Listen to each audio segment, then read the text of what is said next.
The Amazing Spider-Man Kindred Saga just wrapped up for Marvel Comics. We are talking about it right now. What's up, everybody? As Chris just said, we are talking Amazing Spider-Man. They just finished the Kindred Saga, which has like 15 different story arcs. We're going to be highlighting some of our favorite ones in this episode and letting you know which ones you need to read. So, Chris, as we're talking about the Kindred Saga, I'm sure a lot of people who aren't the average everyday comic readers might be wondering, who is the Kindred? So, Chris, real quick, before we deep dive into our favorite genres and story arcs from this entire saga, give us a quick rundown of who the Kindred is. Yeah, sure. Kindred is kind of like an undead Dr. Octopus. He's wrapped up in this mummy, old, gnarly wrap, and he's got these giant centipedes that can, kind of listen to his will. He's kind of this undead from hell monster who's hell-bent on making sure that Peter Parker is paying for the sins of trying to help people too much and ruining everyone's life, including his own. Exactly. So, great explanation. It's pretty much what it is, and we'll get to who that person is and all that kind of stuff a little later in the video. One of the story arcs that I really loved was one of the earlier ones before they really introduced the character of Kindred and all that kind of stuff. It was called Hunted, right? So this story focuses on Craven the Hunter. He comes back after being away for many years, starts capturing every hero or villain that has an animal theme. And when you start to think about it, there's a lot. There's the Lizard Man, there's Vulture, there's White Rabbit, there's Rhino, there's Tarantula. He captures all of them, puts them in I was going to say Turtleback Zoo, in the Central Park. Scorpion, right? Essentially have a battle it out to kill Spider-Man, the most dangerous game. Turns out he dies, and a clone of Craven, which we thought was his son, was actually him, kills the Craven. So essentially we just get Craven 2.0 younger and more ruthless, running around the world. And I just thought it was such a fun idea, seeing all the animal costume people together trying to hunt down the spider. No, it was absolutely fun. Humberto Ramos came back to do the art for that too, who's been doing Spider-Man forever, so it was nice to see him return. I like that we have kind of this updated version of Craven. We know there's Craven's kind of coming back. There's a movie that's kind of in the works for Craven the Hunter. There's supposed to be, it just got casted. Yeah. So that's happening too. Craven's gonna have a resurgence. Craven's Last Hunt is one of the best Spider-Man stories of all time. Mm-hmm. And yeah, that was a fun arc too, with kind of this now the Rock version of Craven, who is bigger, stronger, faster, more intelligent, and you kind of know he's gonna come back. Yeah. At some point and really wreck Peter's day. And I love kind of having characters that are established. And I think that's why you liked it too, because you and I both love, whether it's small characters getting a big shine or characters that have kind of been low key for a while coming back and having a resurgence. And I think that entire arc kind of encompassed Craven in a brand new way. Talking about characters who are making a comeback, we got to talk about Carnage. Yes, you might have saw him in the movie, but I'm talking about Carnage in the comics. The character was dead. The symbiote was thought to be dead.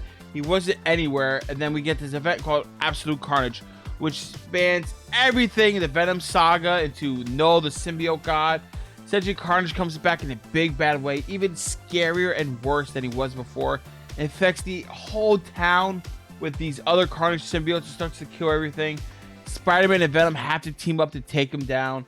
And again, like you said, Chris, this follows a theme, and I guess this is why this is another one of my favorites. It's taking a character that we know, twisting him, evolving him, and changing him for modern day or for a new storyline, which was this. And it was so cool to see how dark the story got with all the killings that Carnage did. And digging up everybody's dead body that ever wore a symbiote suit and was stealing I guess their DNA or something from the bone marrow.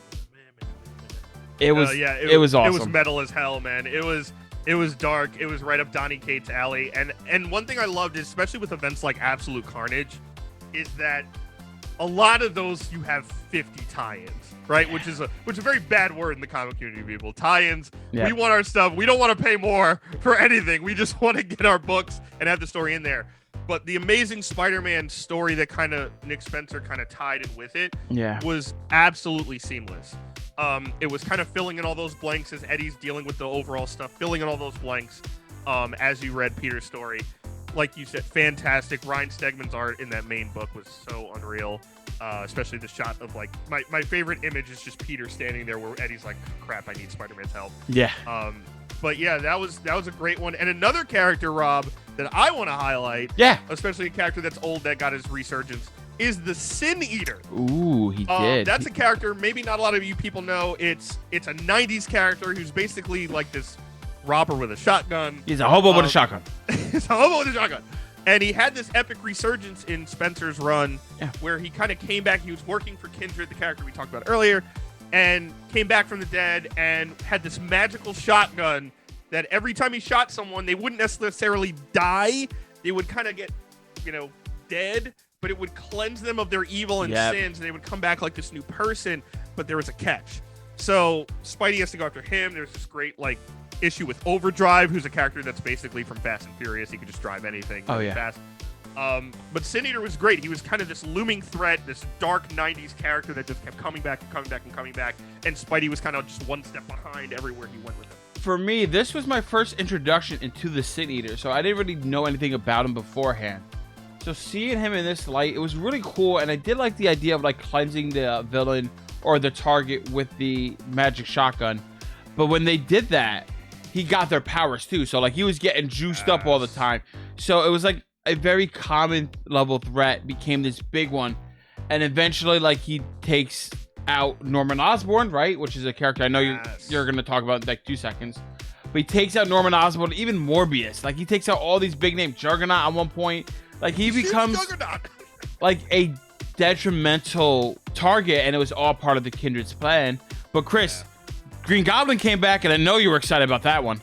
I mean, you know he's my favorite Spidey villain, so that, him and Mysterio. But that was awesome to see Green Goblin come in. And part of that Sin Eater part going into Green Goblin was this huge controversy of people wanting to get shot by this guy to cleanse them of their sins. And Norman was someone who was kind of on the fence about it, and then eventually was trying to run away from it.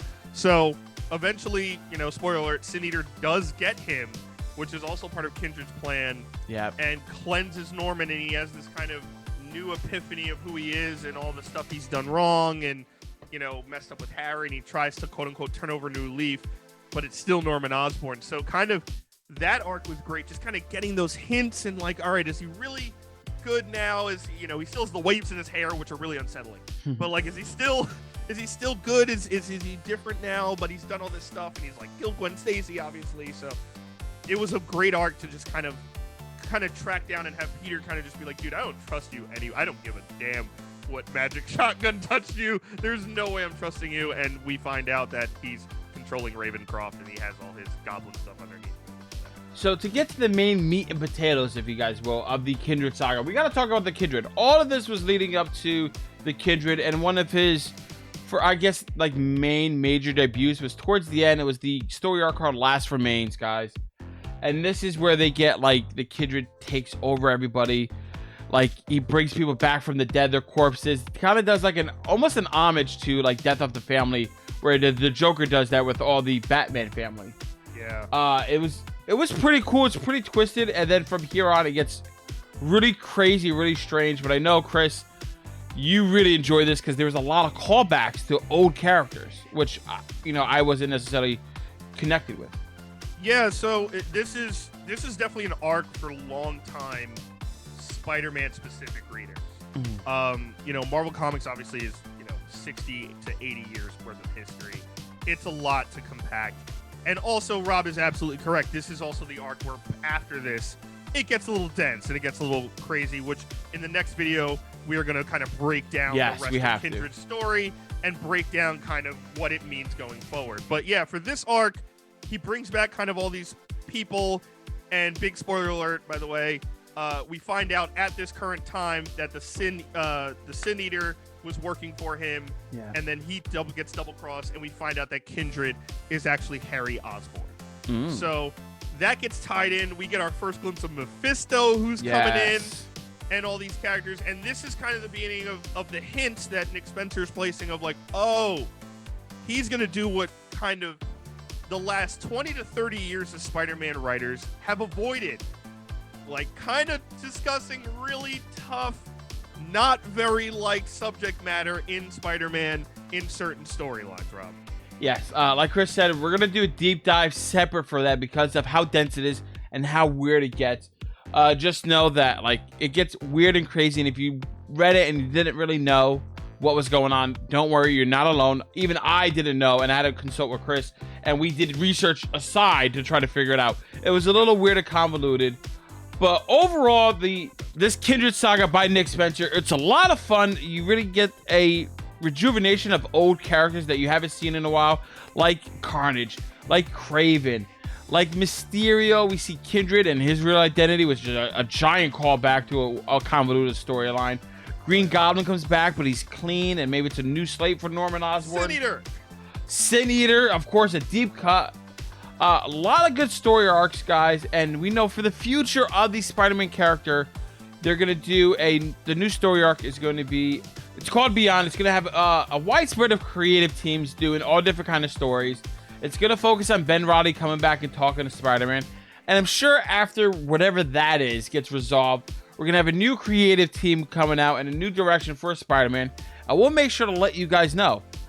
Chris, before we say goodbye and wrap up, what is your words to the people who maybe haven't read this storyline? Yeah, I actually know a couple comic fans who were really on that Dan Slott run of like 10 plus years, which was right before this. I would say definitely read this. It's Spider-Man. It's the best Marvel character in my opinion. He's my favorite character, and his story has the best villains, has the most, array of villains. He's like, with the Batman of Marvel when it comes to that. So I think this was a really well done story overall. I think the Kindred Saga will go down in the history books, if not for anything, fixing some of the biggest hiccups in Spider-Man's history and lineage as far as comic book reading. And it might be the price of admission just for that, right? Just to fix a couple of massive stories that most fans did not like, if not hated.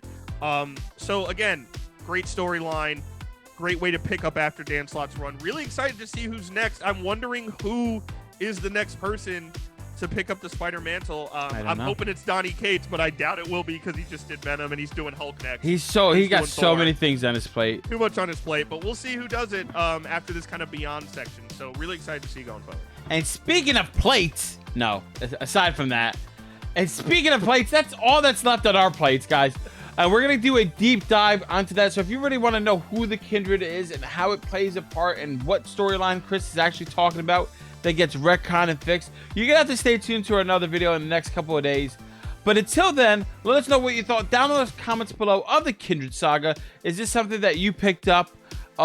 Is there a storyline that you have read that you really enjoyed? Let us know. And guys, thanks so much for watching. Give us a thumbs up, like, really helps the channel out a lot. If you're new, subscribe, turn those notifications. You don't miss any more of our comic book talk. We're finally back on some comics, and we're going to be doing more. And make sure you check out other videos on the channel if you missed those. And as always, I'm Chris Heller. That's Rob Moran. We're the Jersey Comic Crew, and we will see you next time.